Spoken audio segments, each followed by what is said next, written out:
চাকরি পাইয়ে দেওয়ার নাম করে টাকা নেওয়ার অভিযোগ উঠল লাভপুরে। অভিযুক্ত দুই ব্যক্তির মধ্যে একজন খোদ লাভপুরের প্রাক্তন বিধায়ক মনিরুল ইসলাম, অন্যজন প্রাক্তন প্রধান সুভাষ ব্যানার্জি। এফআইআর দায়ের হয়েছে লাভপুর থানায়। অভিযোগ দায়ের করেছেন লাভপুরেরই বাসিন্দা সৌরদীপ সরকার নামে এক যুবক। এমনকি তারপরেই অন্যতম অভিযুক্ত লাভপুরের বাবুপাড়ার বাসিন্দা সুভাষ ব্যানার্জিকে গ্রেফতার করা হয়েছে বলেও জানা গিয়েছে। তবে এই ঘটনা প্রকাশ্যে আসতেই প্রকাশ পেয়েছে চাঞ্চল্যকর আরও একটি তথ্য। 2012 সালে প্রাথমিক শিক্ষক নিয়োগের পরীক্ষায় সৌরদীপ সরকার লিখিত পরীক্ষা দিলেও উপযুক্ত বয়স না হওয়ার জন্য বাদ পড়েন ইন্টারভিউ দিতে গিয়ে। এই কথা জানিয়েছেন তিনি নিজেই। আর এখানে উঠেছে প্রশ্ন, তাহলে তিনি লিখিত পরীক্ষা দিলেন কিভাবে?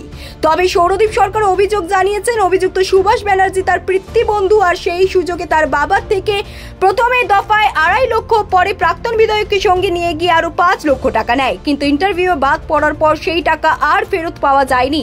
এমনকি ওই আঘাত সহ্য করতে না পেরে প্রয়াত হন সৌরদীপ সরকারের বাবা অরুণ সরকার। যদিও চাকরি করিয়ে দেওয়ার নাম করে টাকা নেওয়ার অভিযোগ ওঠার বিষয়টি লাভপুর এলাকার প্রথম নয়, কিন্তু অন্যতম অভিযুক্ত যেহেতু প্রাক্তন বিধায়ক ও প্রাক্তন প্রধান, তাই এই ঘটনাকে কেন্দ্র করে রীতিমতো চাঞ্চল্য ছড়িয়েছে সংশ্লিষ্ট এলাকায়।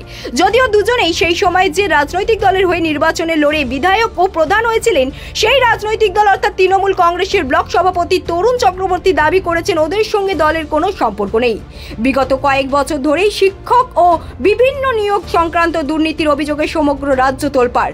জেল খাটছেন একাধিক মন্ত্রী থেকে আধিকারিক। আর ঠিক সেখানে দাঁড়িয়ে খোদ প্রাক্তন বিধায়ক ও প্রাক্তন প্রধানের বিরুদ্ধে এহেন অভিযোগ কিন্তু রীতিমতো তাৎপর্যপূর্ণ।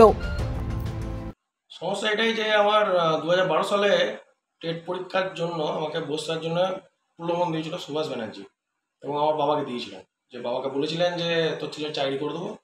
সেই জন্য আমার বাড়িতে এসে বসে এবং বলে যে তুই আমাকে টাকাটা দে। আমার বাবাকে বলে যে আমি তাহলে তোর ছেলের প্রাইমারি স্কুলের টিচারের চাকরি করে দেবো। তো প্রথমে 2.5 লাখ টাকা নিয়ে যাই। তারপরে 1-1.5 মাস পর আবার মনিরুলকে নিয়ে এসে 5 লাখ টাকা নিয়ে যায় তোর ছেলের চাকরি করে দেবো বলে। আমি পরীক্ষায় বসি, পরীক্ষায় উত্তীর্ণ হওয়ার পর ইন্টারভিউ যখন দিতে যাই তখন আমার বয়স হয়নি। বয়সে আমাকে মানে বাদ দিয়ে দেয় আর কি। বাদ দেওয়ার পর যাই, বাবার ডেলি একবার করে বলে যে টাকাটা দে। এবং বাবার বন্ধু, অন্তরঙ্গ বন্ধু ছিলেন গোপাল ব্যানার্জি, মানে ওনার নাম হচ্ছে ডাক নাম গোপাল ব্যানার্জি, সুভাষ ব্যানার্জির ভালো নাম।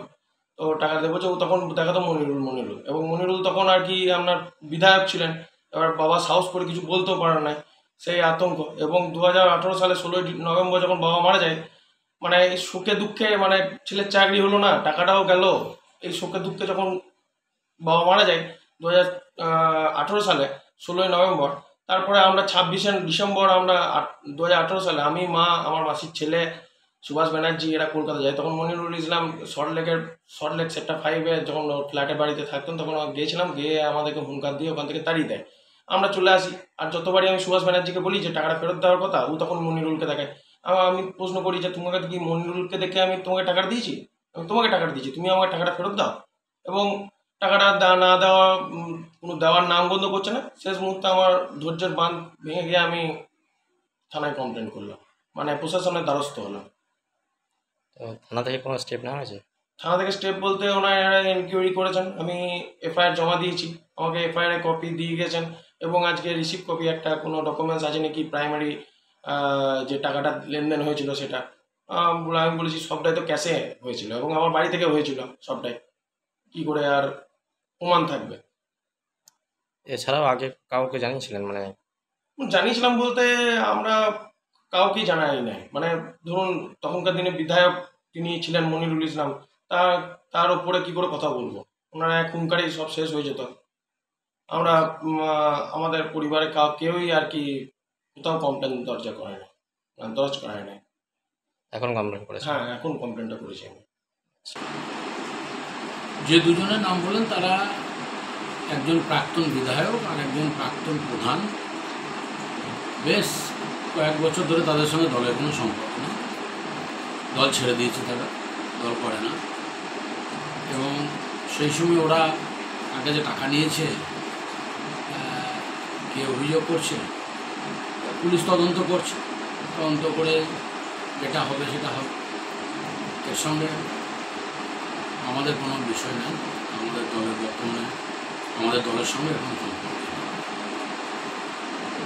যেহেতু তাদের অভিযোগ যে শাসক দলের বিধায়ক ছিল বলেই তাদেরকে টাকার জন্য মানে প্রাক্তন ছিল, তারা তো বহু বছর আগে দল ছেড়েছে। তার সঙ্গে কি তাদের রিলেশন বা কিসের ভিত্তিতে দিয়েছে। কি গো, আমার নেকলেসটা কেনার ব্যাপারে কিছু ভাবলে? কোথা থেকে কিনবে? সমস্যা হলো কে যে কেমন জিনিস দেয়। এই সর্বকালের প্রথম আলমগিনি প্যালেসের সোনার গহনা দামও মজুরি সাধারণ জুয়েলার্সের মতোই।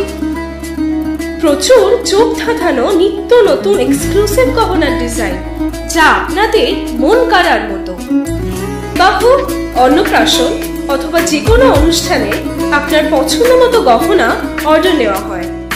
যখন দাম ও মজুরি সাধারণ জুয়েলার্সের মতোই, নিত্য নতুন ডিজাইন ও প্রতিটি গয়না গ্যারান্টি যুক্ত পাওয়া যাচ্ছে, তাহলে আজই চলো শোরুমে আলমগিনি প্যালেসে।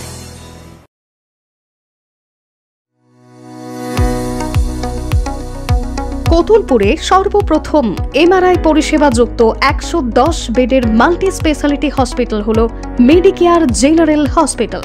স্বাস্থ্যসাথী মান্যতাপ্রাপ্ত এই হসপিটালে রয়েছে AC, non AC cabin, modern OT, ICCU, NICU, micro surgery, dialysis বিভাগ, ব্রেন ও spine surgery, cancer surgery, lift সহ নানান পরিষেবা।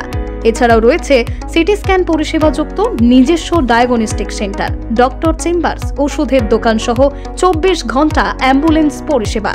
24 ঘন্টা অ্যাক্সিডেন্ট এমার্জেন্সি। রোগীর সুচিকিৎসা, সুপরিষেবা এবং সুস্বাস্থ্যই হল আমাদের মূল লক্ষ্য। ঠিকানা সরিষাদিঘি, কোতুলপুর, বাঁকুড়া। যোগাযোগ নম্বর 9434216662 অথবা যোগাযোগ করুন 9732212924 এই নম্বরে।